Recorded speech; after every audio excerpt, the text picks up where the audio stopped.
Hello everyone, welcome है आपका grow your skills channel पे। ये पीएचपी की 26 वीडियो है। इस वीडियो में हम देखेंगे फंक्शंस विद रिटर्निंग वैल्यूज़। ये जो हमने पिछली वीडियो में हमने देखा था पीएचपी फंक्शंस, और इसके बाद वाली वीडियो में हमने देखा था पीएचपी फंक्शंस विद पैरामीटर। तो ये इससे थोड़ा मुख्तलिफ टॉपिक है। उसी फंक्शन में ये यूज़ किया जाता है रिटर्निंग वैल्यूज़। तो जो पिछली वीडियो में हमने देखा था कि हम उसमें एक फ़ंक्शन बना रहे थे और एक फ़ंक्शन का कीवर्ड लिख रहे थे, उसमें हम फ़ंक्शन का नेम लिख रहे थे और उसके अंदर हम पैरामीटर दे रहे थे। तो और उसके बाद हम पैरामीटर देने के बाद उसको हम इको करवा रहे थे, पर इसमें हम इको नहीं करवाएंगे, इसमें हम रिटर्न वैल्यू कराएंगे। क्योंकि इको हम क्यों करवाते थे? क्योंकि हमें ब्राउज़र पे प्रिंट करवाना था और इसमें हम बाद में हमें कहीं यूज़ नहीं करते थे। बट इसमें हम रिटर्न इसलिए करवाएंगे कि हम बाद में भी यूज़ करवा सकते हैं। तो इसका हम सिंटैक्स देख लेते हैं। तो इसमें यह है कि हमने यहाँ पे एक फ़ंक्शन का कीवर्ड लिखा है जो लिखना ज़रूरी है, और उसके बाद हमने एक फ़ंक्शन का नेम दिया। कोई भी आप नेम लिख सकते हैं। और उसके बाद हमने पैरामीटर बनाए हैं दो, आप जितने चाहे मल्टीपल बना सकते हैं, पर हमने यहाँ पे दो पैरामीटर लिए। दैन इसके बाद हमने सिंगल और डबल ब्रैकेट लिए, करली ब्रैकेट, तो उसके अंदर हमने स्टेटमेंट शो करवा दिया है। और इसके बाद हमने एक वैल्यू रिटर्न करवाई है। स्टेटमेंट में क्या है कि आप कुछ भी दे सकते हैं, चाहे वो स्ट्रिंग वैल्यू हो, इंटीजर वैल्यू हो, या जो वैल्यू हो वो आप दे सकते हैं। और इसके बाद हमने रिटर्न वैल्यू दी है। ये याद रखिए कि आप सिंगल वक्त में आप एक ही वैल्यू रिटर्न करवा सकते हैं। जैसा कि $x की वैल्यू प्रिंट करवा सकते हैं, रिटर्न करवा सकते हैं $y, या कैलकुलेशन करवा सकते हैं। बट आप मल्टीपल वैल्यूज़ मतलब कि $x और y दोनों एक साथ प्रिंट नहीं करवा सकते। और इसमें आप रिटर्न में चाहे तो कोई वेरिएबल भी असाइन कर सकते हैं जिसमें आपने वैल्यू स्टोर करवाई हो स्टेटमेंट में। और इसके बाद जो उसको कॉल, जो हमने पहले तो वो फंक्शन देखा था और पैरामीटर वाला फंक्शन, पैरामीटर के साथ फंक्शन देखा था, उसमें हम सिंपली कॉल करवा रहे थे। बट इसमें हमें एक वेरिएबल के अंदर इसकी ये फंक्शन को स्टोर करवाना पड़ेगा। जैसे कि हमने यहाँ पे दिया है कि $a के अंदर हमने मैसेज को, जो हमारे फंक्शन का नेम है, उसको लिखा है और उसके बाद हमने आर्ग्यूमेंट दिया। आर्ग्यूमेंट क्यों दिया? क्योंकि पैरामीटर के अंदर जो वैल्यू होगी वो आर्ग्यूमेंट के ज़रिए पास होगी। तो ये बेसिकली ये सिंपल टॉपिक है कि इसमें यह है कि हम वैल्यू को रिटर्न करवाते हैं क्योंकि हमारे इस वैल्यू को हम कहीं भी यूज़ कर सकते हैं, और जो वैल्यू रिटर्न होगी वो हमारे फंक्शन में रिटर्न होगी। जो हमने यहाँ पे नीचे कॉल करा है तो ये रिटर्न वैल्यू हमारी यहाँ कॉल होगी। तो हम इसका छोटा सा प्रैक्टिकल देख लेते हैं ताकि हमारी और क्लियर हो जाए। तो मैं अपने जैम की तरफ आऊँगा और इसको स्टार्ट करवा दूँगा। देन अपने विजुअल स्टूडियो कोड की तरफ आऊँगा। इसमें हमने फ़ाइल बना रखी है, या हम उसमें फंक्शन वाले फोल्डर में फ़ाइल में ही काम कर रहे हैं, और यही फ़ोल्डर है जिसमें हम स्टार्टिंग से वर्क कर रहे हैं। तो यहाँ देखिए कि हमने जो एग्जांपल ली थी कि हमने फंक्शन का कीवर्ड दिया था और इसमें मैसेज मतलब कि फंक्शन का नेम दिया था और इसमें पैरामीटर पास करवा दिए थे दो, और इसको हमने इको करवा दिया था।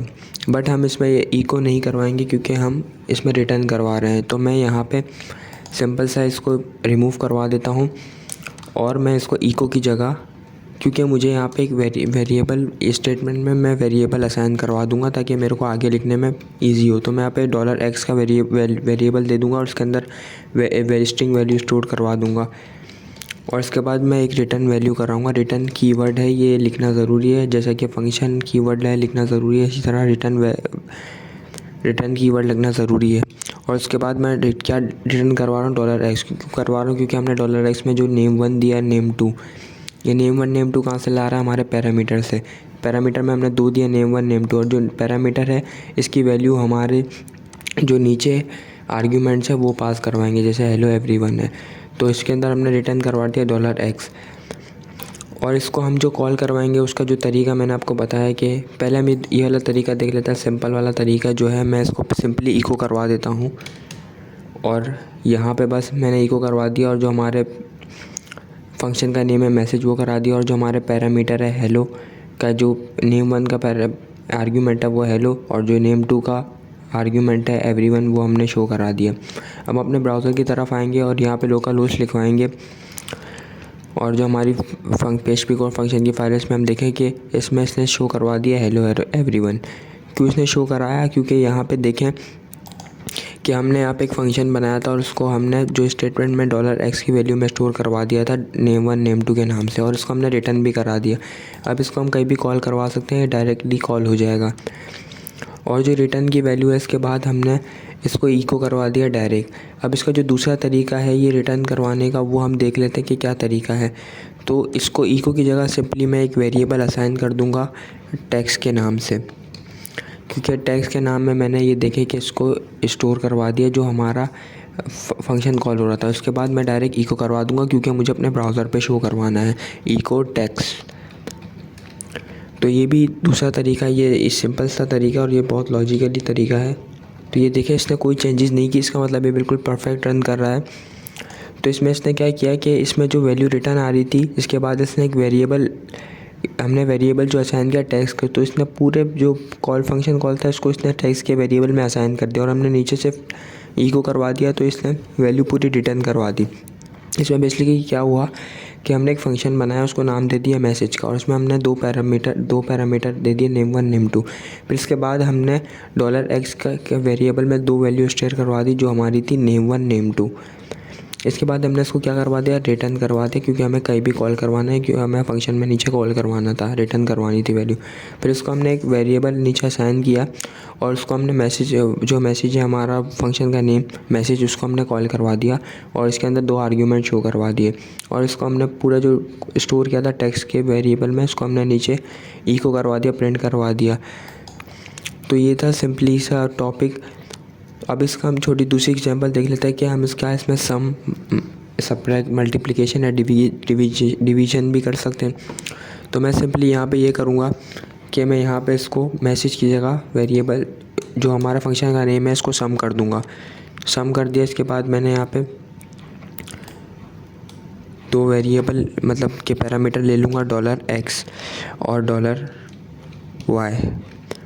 और इसके बाद जो है मैं इसको अंदर जो है कि अब इसका x की जगह मैं $सम ले लूँगा, या मैं फंक्शन के नेम की जगह मैं ये ले लेता हूँ कैलकुलेशन, और इसको मैं यहाँ पे एक वेरिएबल बना देता हूँ $सम के नाम का।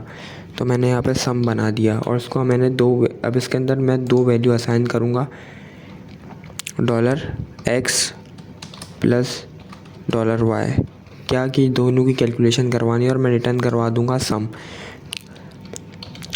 तो $सम मैंने करवा दिया। इसके बाद हम एक इसके जो हमने टेक्स्ट का वेरिएबल बनाया था इसकी जगह हम करवा देंगे टोटल का वेरिएबल बना देंगे, ताकि टोटली जो वैल्यू है वो सब इसमें असाइन हो जाए। और यहाँ मैं दो जो आर्ग्यूमेंट्स है वो पास करवा दूंगा। तो मैं इसकी जगह एक 2 दे देता हूँ आर्ग्यूमेंट और दूसरा देता हूँ 3, और इसको हम सिंपली कॉल करवा देते हैं टोटल। तो ये बेसिकली अब हमें वैल्यू को कंप्लीट टोटल करवा के दे देगा हमारे ब्राउज़र पे। ये देखिए इसने हमें 5 वैल्यू प्रिंट करवा दी। इसका मतलब क्या है कि इसमें हम कैलकुलेशन भी रिटर्न वैल्यू के साथ कर सकते हैं। तो इसमें आप चाहें तो इसमें आप कैलकुलेशन के साथ साथ परसेंटेज वगैरह भी, जैसे मार्कशीट के लिए हम परसेंटेज वगैरह भी निकालते हैं, तो वाला प्रोग्राम भी आप बना सकते हैं। तो आई होप कि आप लोगों की आप लोग के जो क्वेश्चंस हैं वो इस टॉपिक के ज़रिए क्लियर हो गए होंगे और आपकी सारी लॉजिक्स क्लियर हो गई होगी। अगर आपको कोई क्यूरी हो तो आप मुझसे कमेंट में पूछ सकते हैं। तो मिलते हैं नई वीडियो में नए टॉपिक के साथ। Thank you for watching.